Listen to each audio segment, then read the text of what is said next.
Jesus disse: pelos seus frutos vós os conhecereis. A igreja tem se tornado como Israel no princípio. Eles haviam visto todas as nações pagãs tendo um rei. Deus era seu rei. E eles haviam visto as nações pagãs tendo rei. Desta forma, eles desejaram agir como as nações pagãs. E eles compraram para eles mesmos um rei. E logo que eles fizeram isto, eles entraram em problemas. Gradualmente começou a entrar. Gradualmente o mundo começou a entrar sorrateiramente para dentro deles. Finalmente culminou em Acabe. Um rei vindo só um pouco mais perto disto, um pouco mais perto disto, e finalmente espremeu a vida para fora deles. E ali se foram eles. E quando o verdadeiro rei veio, eles não o conheceram. Essa é a mesma coisa que a igreja tem feito. Ela tem adotado. Aqui está você. Ela tem adotado sistemas políticos, educações. Ela tem adotado organização, sociedades, grandes igrejas, jactanciosos pregadores que segregam. E quando o verdadeiro rei vem, eles não o conhecem. E eles estão crucificando o próprio Espírito Santo, que é seu rei. Eles não o conhecem, porém eles riem e o criticam. Como os judeus fizeram com seu Messias, a igreja está fazendo com seu Messias da mesma maneira. Eles não sabem disto. Eles não têm tido o discernimento espiritual, porque eles estão tão doutrinados com seus olhos, e o que eles veem, grandes edifícios, tentando se comparar com o mundo. Nós nunca exortamos a nos comparar com o mundo. Nós somos exortados a nos humilhar. E é a maioridade em Deus. E hoje, os evangelistas de cura nos campos, há uma tal competição. Competidores. Um diz: bem, louvado seja Deus, eu tenho tantos mil, eu tenho um encontro maior do que você. Que diferença isso faz? Se nós temos 1 ou 1 milhão, que diferença isso faz? Somos nós fiéis a Deus? Somos nós fiéis à sua palavra? Permanecemos nós sob o teste do Espírito Santo? É isto verdade? Essa é a coisa mais importante. Porém, nós nos comprometemos sobre a Bíblia. Muitos do nosso povo pentecostal, sobre as doutrinas fundamentais desta Bíblia, se comprometem a... Eu não desejo ferir sentimentos. Eu estou em minha própria igreja. E eu sinto que eu poderia somente fazer aquilo em minha igreja, porque eu estou pregando o Evangelho. Porém, há milhares de pregadores pentecostais que sabem que não há tal coisa na Bíblia como o batismo em nome do Pai, Filho e Espírito Santo. Eu desafio o arcebispo ou alguém mais para me mostrar aonde alguém alguma vez foi batizado em nome do Pai, Filho e Espírito Santo. Porém, eles se comprometem porque as organizações têm feito assim. Não há nenhuma pessoa no Novo Testamento, e por 300 anos depois, pela história, senão que fosse batizada no nome de Jesus Cristo. O que é isto? Organização. Aquilo é o que fez isto. Se comprometendo.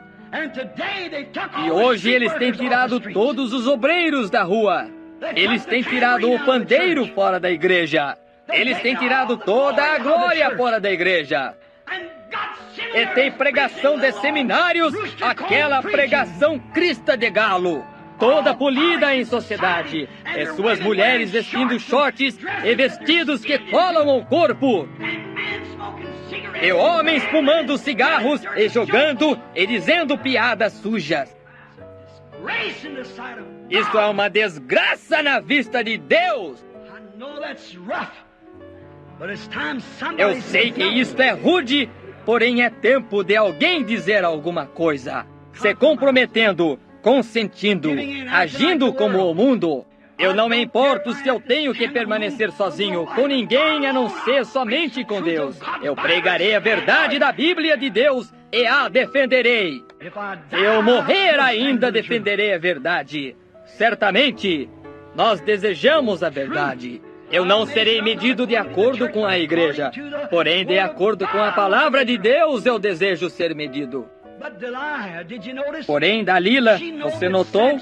Ela sabia que Sansão tinha um poder. E ela não sabia aonde era posto aquele poder. Ela não podia dizer o que era aquele poder. Porém, havia algum grande poder que Sansão possuía. E ela desejava encontrar isto. E assim como Dalila, ela continuou tentando persuadir Sansão em busca da sua beleza. Oh, ela se vestia realmente sexual, e ela andava perante ele, e ela dava um risinho abafado como algumas das pequenas adolescentes de hoje, e assim por diante. E quando vocês atuam como alguma outra coisa, uma striptease tentando conseguir Sansão para ela. Isso é a mesma coisa que o mundo tem feito à igreja. Agora, onde está seu grande poder? Bem, se nós nos organizarmos, isso quebrará o poder. A Igreja Católica fez isto. Porém, os filisteus vêm sobre ti, Sansão. E Lutero saiu. Então eles se organizaram novamente. Se você me amarrar com uma outra corda, isto me segurará. Assim eles fizeram. E os filisteus sobre ti, Sansão. O que aconteceu? Wesley saiu e quebrou as cordas. Agora você tem me enganado todo o tempo. Você não sabe que eu lhe amo, Sansão? Está bem, diga-me a verdade no seu coração. Está bem, me amarre com uma outra corda. Está bem, agora nós faremos isso. O que é isso? Isso é a corda denominacional. Deixe-me ser livre, porque eu não tenho nenhuma denominação. Então eu lhe digo, você me fará falir. Deste modo, para fora vieram os pentecostais. Aonde está o seu poder? Os filisteus vêm sobre ti, e ele quebrou as cordas novamente. Porém, agora o que sucedeu? Isto tem tomado os pentecostais. Os grandes doutores em divindade para os seus pastores. Algum grande homem. Eles têm tido somente tanta escola e rituais quanto os metodistas, ou batistas, ou qualquer um do restante deles tem tido. Entre numa igreja e você não pode ouvir um amém, simplesmente tão frio quanto um grupo de esquimós que acabou de sair do Polo Norte. Frios, indiferentes. E agora os filisteus vêm sobre ti, Sansão. Os filisteus vêm sobre ti, Estados Unidos. Onde está aquela unidade de espírito? Onde está a unidade de Pentecostes? As Assembleias de Deus é a unida, e a Igreja de Deus é isto, aquilo outro, cada um com um ismo diferente, este com isso e este com aquilo. Nós estamos tão quebrados que você pode ir numa cidade para realizar um reavivamento. Se uma igreja patrocina isto, o restante delas nem mesmo comparecem. Os comunistas vêm sobre ti, Estados Unidos. Onde está nosso poder? Onde está nossa glória?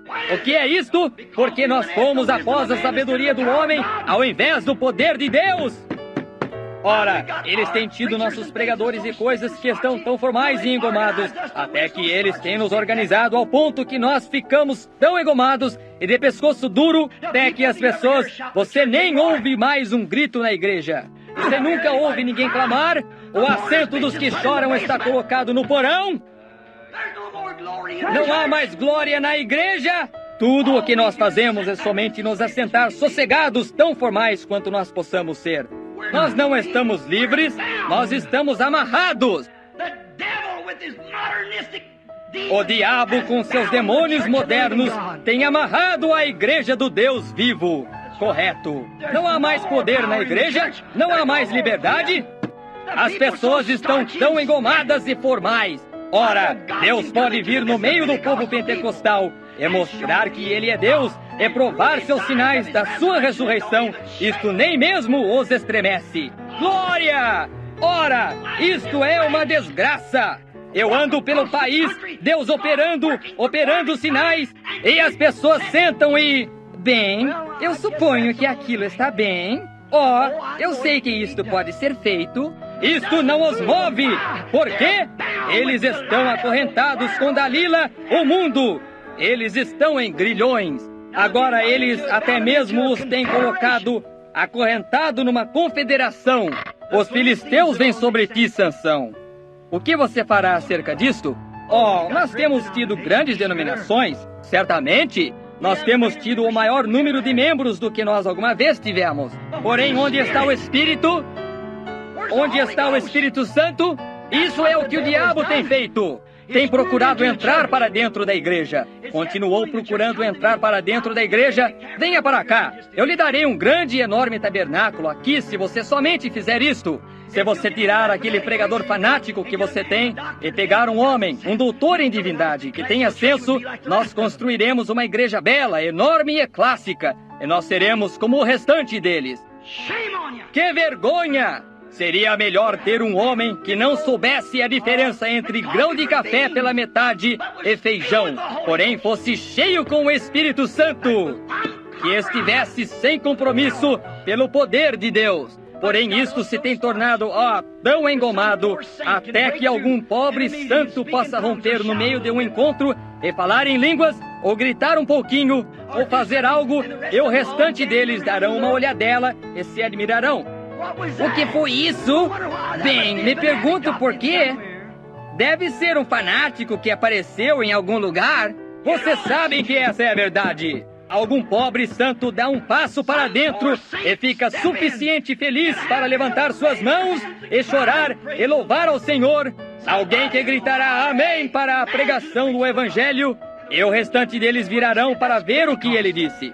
Isso é pentecostais. Qual é o problema? Vocês estão se moldando segundo os metodistas, segundo os batistas. Eles se moldaram segundo os católicos se moldaram segundo o inferno. E todos juntos, isto tudo junto segundo o inferno. Correto. Dalila tem tentado fazer você entrar em grandes igrejas. Ministros bem treinados e educados tomam a classe melhor. Bem, sabe, o fulano de tal aqui embaixo é um milionário. E se nós pudéssemos fazê-lo vir para a nossa congregação, que coisa! Se ele não nasceu de novo, então ele não merece estar ali. Eu não me importo se ele tem $1 milhão. Se ele possui 40 Cadillacs, seja o que for que ele tenha, ele tem que nascer de novo, vir diretamente para um novo nascimento e ser regenerado pelo Espírito Santo e sair fora dali em um novo nascimento, soltando ranho, me perdoem, clamando e gritando e fazendo um berreiro como o restante deles fazem e viver uma vida depois para provar que ele o tem. Amém! Isso é o que você necessita. Sansão, os filisteus vêm sobre ti, os comunistas vêm sobre ti, o mundo vem sobre ti, o diabo vem sobre ti. Eles voltam e veem o Espírito de Deus operando milagres e fazendo coisas da sua ressurreição, o que Jesus prometeu. Eles dizem, você sabe, eu penso que o irmão Branham tem muita telepatia mental. Meu pastor disse que isso era do diabo. Você pobre hipócrita, infiel iludido, todo polido, você lobo em pele de ovelha. Jesus disse, se vós tivesses me conhecido, vós teríeis conhecido o meu dia. Porém, vocês tomam um grupo de Saúls que tenta fazer vocês como o restante do mundo. Nós desejamos um grupo de homens de Deus que não se comprometam sobre a palavra, porém preguem a verdade e permaneçam no batismo do Espírito Santo.